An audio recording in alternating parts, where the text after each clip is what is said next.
Welcome to Tony at 12. I'm Tony LeBlanc, and today I'm in conversation with Harry Briggs, and the subject is unlocking the value in sustainability. We're also going to take a look at how artificial intelligence, AI, fits into our future. Harry, good to see you. Hi, Tony. Great to see you too. And of course, you have had Channel Islands connections in the past. Yes, indeed, that's right. So I was there for probably 4 years in Guernsey, working at KPMG, and then moved across to Jersey for a couple of years, albeit that was during COVID, so slightly different experience, but Yeah. London mainly at the moment. And of course, you've now shed the accountancy side as far as, the professional practice like KPMG is concerned. And you've gone on to Terra Instinct, a new challenge for you. Tell us a bit about that, please. Yeah, that's right. That's right. So before I left KPMG, I got heavily into the sustainability side of accounting, as a lot of these regulations and reporting standards that we're becoming familiar with came through. And what was interesting about that experience is you quite quickly realized this is a new field that requires new skill sets and different skill sets to come together to really service client need. So setting up my own firm has been pretty liberating in building the right team that our clients need, basically. So we're now a third accountants like myself, where you still need that technical skill set to sort of wade through regulations and requirements and things like that. But then we've got a third engineers. So a lot of the work we do is understanding how things work in businesses, like actual infrastructure assets that clients own real estate as well, and how that leads to some of the sustainability impacts that we're seeing. And then we have a third scientist. So a lot of them are kind of chemistry type backgrounds, so they understand greenhouse gas emissions, the calculation of them, and then also how kind of climate data works as well. So it's a different type of team, but when we come together, we can actually service our clients' needs properly. Must be quite interesting starting something like that up from scratch because, there's obviously a risk involved. But in addition to that, I want you now, please, to define sustainability. Define sustainability. So it's quite a yeah, okay, fine. So it's a broad term, but I would define it as the impacts that our actions and decisions have on society and the environment. Okay. Negative, positive. Yeah. Okay. So that's a pretty good answer. So the next thing, of course, is how do you unlock value in sustainability? Which is where it gets interesting, right? So what we find is that for a starter, most organizations don't understand what their impact is at the moment. They've never had to measure it. There's never been any reason to. Now there's all sorts of requirements driven by stakeholder demand to.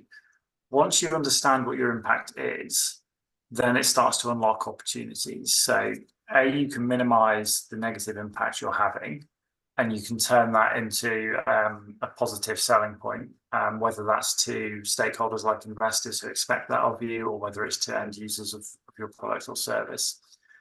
And you can also start looking at more efficient operations. So circular economy, the reduction of waste, the reuse of waste, waste to energy opportunities, all of this against sort of changing market dynamics, price of energy shifting with wars in Ukraine, things like that. So once you understand the resources you're using as a business, you can then use them more efficiently. And that's where the value resides. Because I did a bit of research back in 1953, and I was born a few years before that. The world population was 2.63 billion. It's now in 2023, 8.09 billion. So, in terms of actually servicing the planet, feeding people, etc., etc., it's quite a complicated situation, isn't it?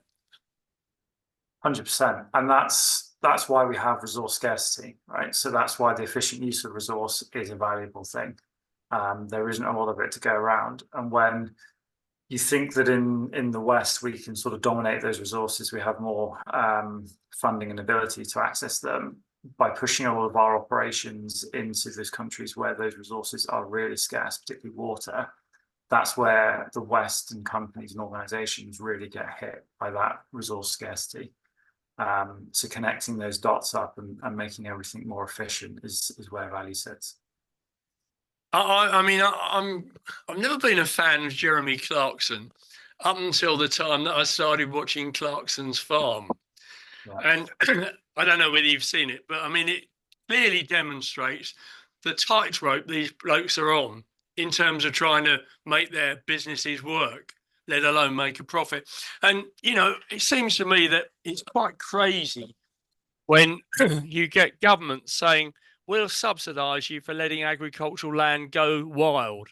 You know, we should be growing food, shouldn't we?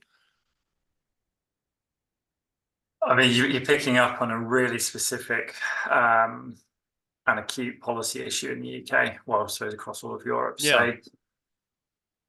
So there's a real disconnect in policy making when it comes to agriculture and nature. So you're absolutely right. There's new laws around biodiversity net gain in the UK, which basically are around taking agricultural land essentially back to good use for nature.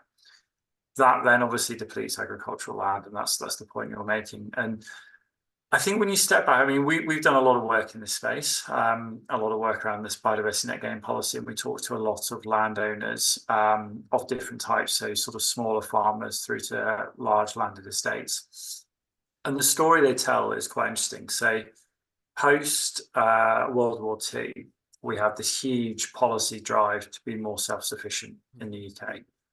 And that, along with the sort of evolution of fertilizer technology, meant we took a huge amount of land into agricultural production that really had no business being land used for that purpose. It couldn't happen naturally. It only happened artificially with fertilizers. So a lot of these people are quite philosophical about this, and they're looking at it saying, well, we're just returning the land to what really it ought to have been in the first place.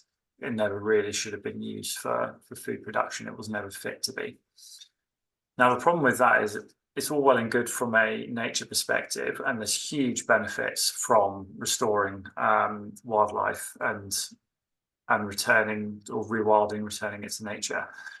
But the disconnect then comes with food security, which is the point you're making. And there is currently no real policy work that's happened or come forward around how we secure our food, which when you look at the environment we're in, where arguably we're in the most dangerous period since the Cold War, you've got conflicts everywhere, not just the ones that we know about like Ukraine and the Middle East, but you've got things like Azerbaijan, Armenia, you've got Serbia, Bosnia, you've got coups every other month, it looks like, in Africa. The world's a very volatile place at the moment. So the idea that we're comfortable with our food security is quite hard to believe when we've done nothing to protect those supply chains. So I think right now we are vulnerable. And whilst I support sort of nature positive policy, I do think there needs to be more joined up policy making. But we've got a new government, so maybe that'll happen. Well, okay, we keep our fingers crossed. Interestingly, you presumably heard of Harry Ferguson, who invented the Ferguson tractor. Until the time he came to the market with this little tractor, people were using horses for farming, pulling ploughs, pulling trailers, etc., etc. He had a theory that 25% of the farm was being used to feed the horses. And I think that's quite interesting based on what you just said about the fact that certain pieces of land are now going back to nature because they should never have come away from nature in the first place. It's interesting that you reference him because his legacy, Harry Ferguson Holdings, is one of the few responsible bodies that have been created in the UK that can sit over biodiversity net gain and approve it as a sort of semi-regulator. Yeah. But yeah, no, it's a good point. And I think land strategy in the UK has basically been missing for decades now. And there isn't a balance between policy demands. And there still isn't at the moment. So, you know, I look forward to seeing what the new government comes up with. Do you think politicians don't get it? You know, because they sort of come out with all the hyperbole of trying to get votes and everything else. But you know, you have to say to yourself on a lot of occasions, do they really understand what the real world is all about? Yeah, I think there's an element of that, right? This is not top 5 voter priority areas. It's not an issue that's bitten yet, and therefore it's not on anyone's agenda. So no one's going to be on the doorstep talking about food security policy. Mm. And when you look at the turnover of DEFRA ministers through the last decade, similar challenges elsewhere in government as well, but you're not going to get that thoughtfulness that you need from a policymaker. I think DEFRA as an organisation gets it. Whether you can get that onto the political agenda, whether you can get a strategy that links up land use policies properly, I don't know. And at the moment, with the new government, you have an agenda coming through around housing development, and that then plays against this as well. So is that drive that seems to be coming from Angela Rayner's mandate, is the work she's doing connected to food security and connected to restoring nature? My guess is not at the moment, because you can't do that quickly, and they want to do this quickly. So I think we are not going to resolve this issue in this parliament. And we'll have to see what happens as a result. Now, doing a bit more research, the types of sustainability that I got from your website, environmental, social, economic, how do they all link together? A lot of the work in sustainability is about recognizing the full resources a business is using. And historically, we've tended to think of those primarily as financial, so financial capital. We kind of went through a renaissance a few years ago where we sort of recognized the value of human capital. But now what we're saying is we need to broaden out our understanding of the resources we're using. We're using land a lot, we're using water a lot. We're sort of using jurisdictional resources as well. So it's building up that picture, and then you start to understand, well, where is the economic value being created or destroyed? Because the more I damage these resources, the more scarce they become, the impact that then financially has on pricing is quite significant. And we do a lot of work looking through supply chains of companies, which inevitably take you around the world. So you're dealing with minerals in Africa, you're dealing with production in China, and the transportation to wherever it then goes. And you can see that particular events in any of those jurisdictions will have a market moving impact. So, if there's a concentration of minerals, if you take solar and the use of polysilicon, if you get a landslide or something that wipes out a quartz mine, you're going to see the price of polysilicon go through the roof, which is already volatile anyway. And you're going to see solar panels go up in price. So you're going to have massive energy impacts. So all of this is connected, and we're just deepening the understanding of how these resources interact with us financially. And therefore, what can we do to protect and mitigate against that or exploit it? How did we get into a situation in the UK where most of the manufacturing industry just disappeared? I just don't understand that. It's all gone to China, and it's all coming back, as it were, possibly sometimes in inferior states and everything else. And, surely, Harry, part of the whole thing is manufacturing stuff at homes, so don't leave a great big carbon track across the world to transport it from China to the UK. Yeah, I mean, you're into a world that we call trade-offs at the moment, where there are positive and negative impacts, right? So when you look more broadly at sustainability, and obviously the reasons for all of that globalization and shift in manufacturing to China is purely economic. It's all about cost when it was done. Right now, when you're looking at your options, then you've got to think about, okay, there's social value in what you're doing working with China, because you're helping the people there a lot more than you're helping people here, for sure. But then for here, you've then got retrained workforce, upskilling, all the rest of it. So there's a social piece and social damage to onshoring that work back. The carbon argument is interesting. I mean, it's true. There's a whole challenge around offshoring emissions, because when countries measure their greenhouse gas emissions and report them, there's a kind of boundary drawn around that country. But actually, a lot of the activity that's sort of driven from that country is happening, say, in China or somewhere else. Yeah, you're just passing the buck. Exactly. Yeah. You've just told, okay, these are now China's emissions, not my problem. So there's a lack of responsibility there. can you avoid the carbon that you incur when you transport these things halfway around the world? There's a question there, because do you wait for technology to catch up? So in the short term, we're seeing sustainable aviation fuels and sustainable marine fuels having great results, reducing emissions by sort of 80%, huge chunk. And they're not necessarily commercially viable now, but they're also not done at scale now. So that's going to change quite significantly, and there's quite bullish targets from both aviation and the marine sector in the short term. So within the decade, getting to like a high level of coverage, sort of 70 to 80% of operations using those fuels. So is it a huge concern at the moment that we're shipping goods around if we're going to cut those emissions by 80% anyway in the next decade? Possibly. That's not a reason to onshore it. Longer term, you are reliant on technology that just isn't there yet. So hydrogen and these kind of things. Yeah. So I think whilst the reasons for that happening in the first place are economic, I think the reasons for changing it now don't entirely stack up from a sustainability point of view, simply to onshore it. Well, I think the problem is, of course, that if you started trying to resume manufacturing in the UK, the sheer cost of putting things together in the first place, the initial cost of the infrastructure, is going to make it uncompetitive before you start, isn't it? Yeah, although play into that automation, this stuff was all offshored when it was purely people in the UK. Now, if you were to offshore it, I'm assuming it's going to be robots and machines. So possibly there's a cost play there as well. Coming on to that in a moment, of course, artificial intelligence. Well, where do you think oil and gas then fits into it? It's all very well saying stop the oil and everything else, but people don't seem to realise that in many respects, oil is required for so many other processes, isn't it?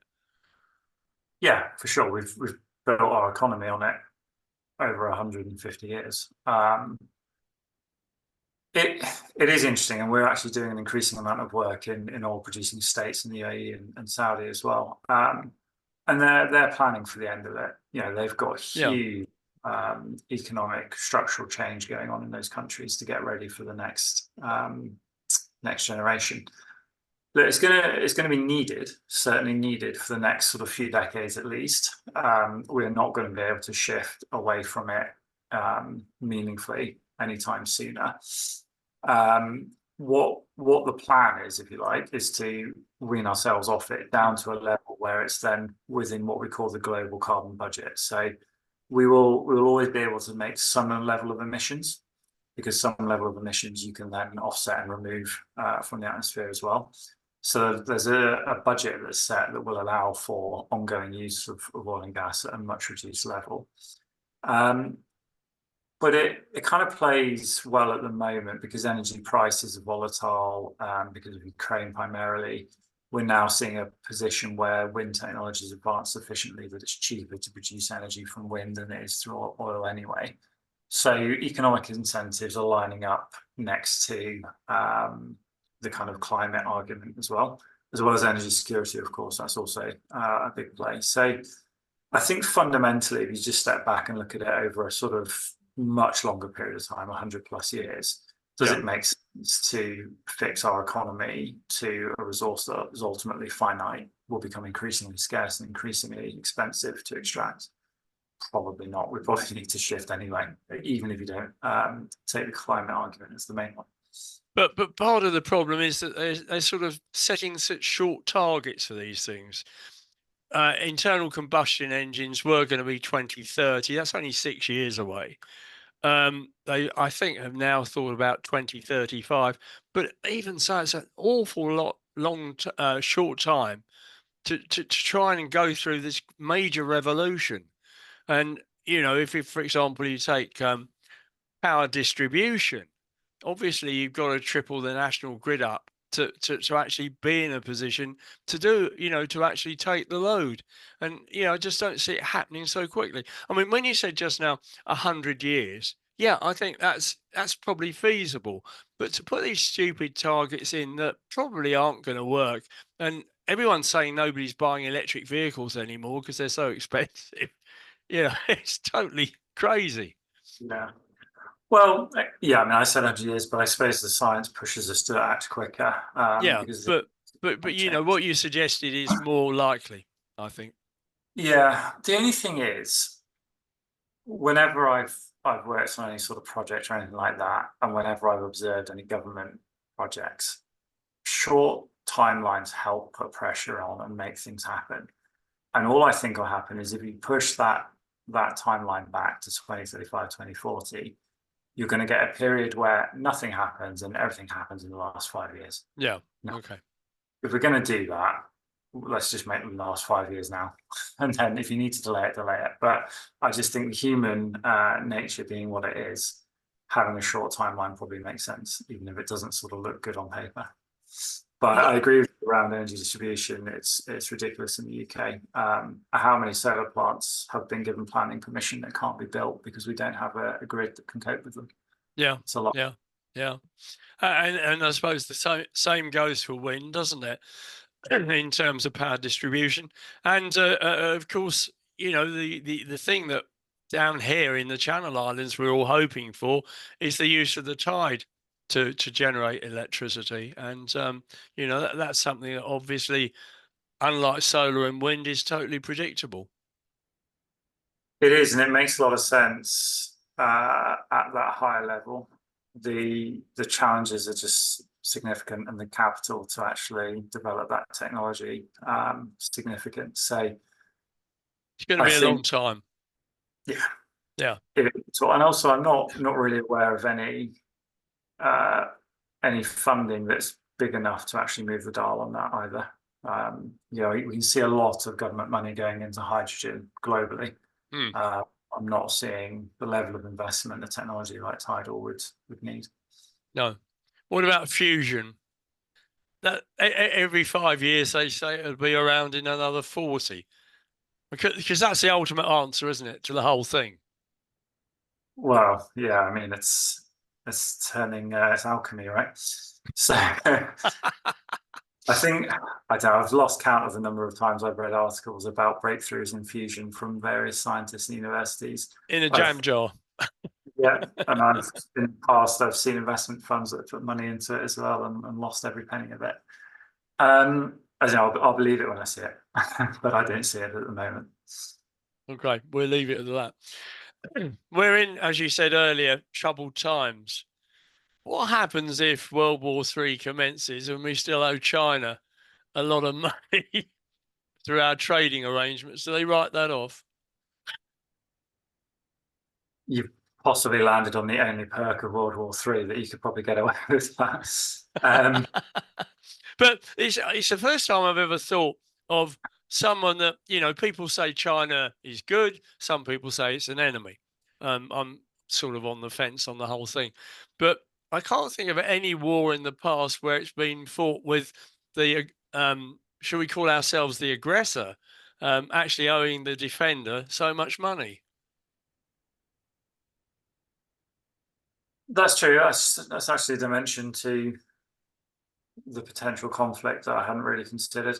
I'm not sure it's that material. I'm not sure at the point at which you're at war that you're going to be too bothered about the niceties. I mean, we survive, if you like, with the complexity of that diplomacy with Russia, where we're putting all the sanctions on them, but we're still giving them, what is it, 100 million a week or something for gas. Yeah. Yeah.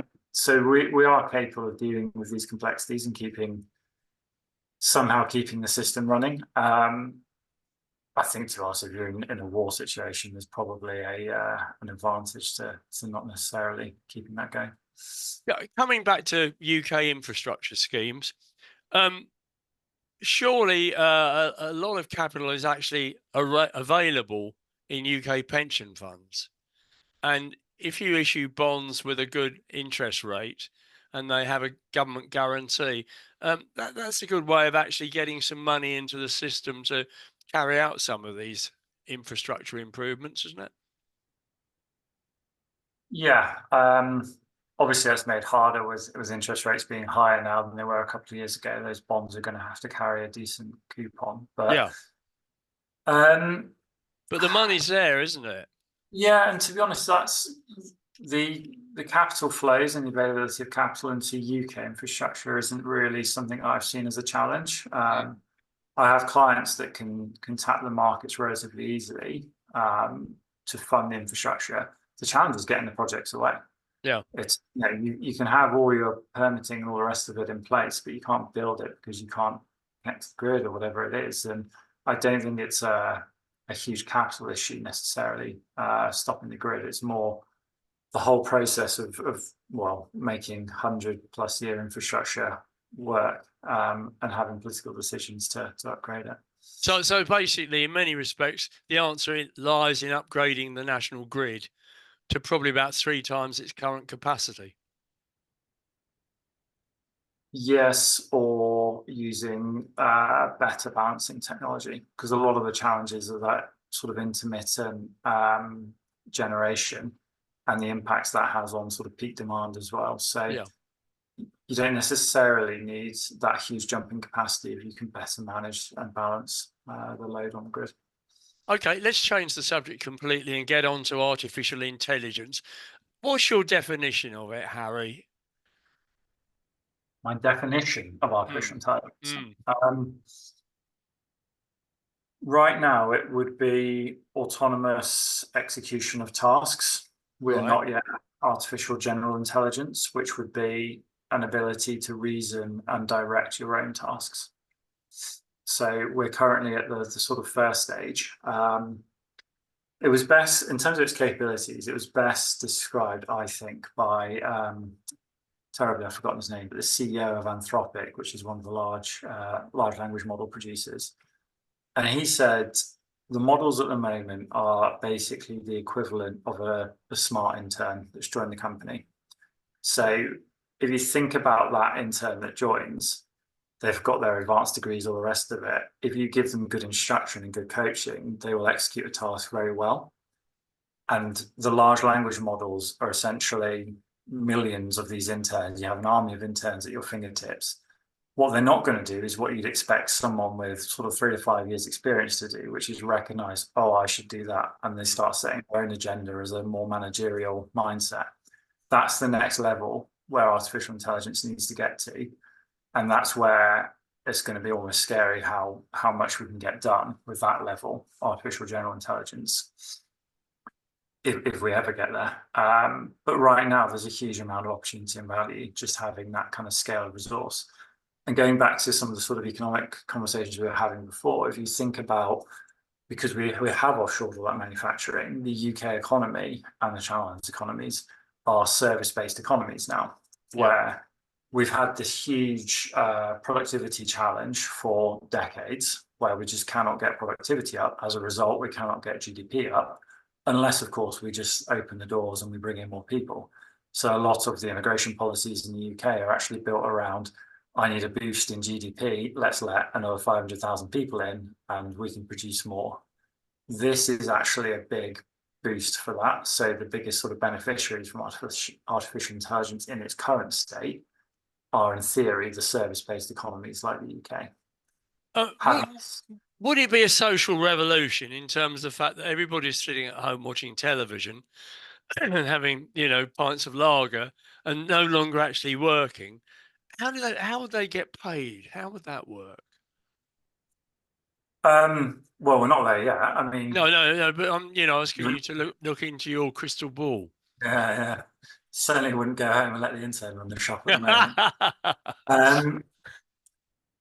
No, I mean we would just adapt, right? We adapt to all technologies. So we would be able, the nature of what we do would change. We'd be able to direct artificial intelligence to do a lot more for us, but then we would push to the next boundary and the next boundary. And there's no way people would accept sitting at home every day. That would be hellishly boring. So we're going to be busy coming up with the next big thing. Right. So you're fairly confident that there won't be wholesale redundancies and people will effectively continue to be gainfully employed. Yeah, exactly.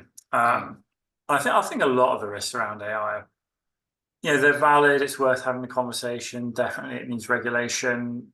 I think they're probably overstated. I think all of those conversations around risk are looking at the kind of what happens if it goes wrong. There's a 1% Yeah. chance of that. So I think all of that should happen. There should be the regulations, but I don't think that should stop progress in the short term, at least. And do you think you can actually regulate artificial intelligence, Well, bearing in mind the sophistication? you can regulate the companies that produce the models. Yeah. Now, the challenge there is you can only regulate the companies producing models in your jurisdiction. So Yeah. actors in bad states could obviously go a different way, and that will be a challenge. But yeah, I don't see why not. I don't think it necessarily is beyond the wit of man to do that.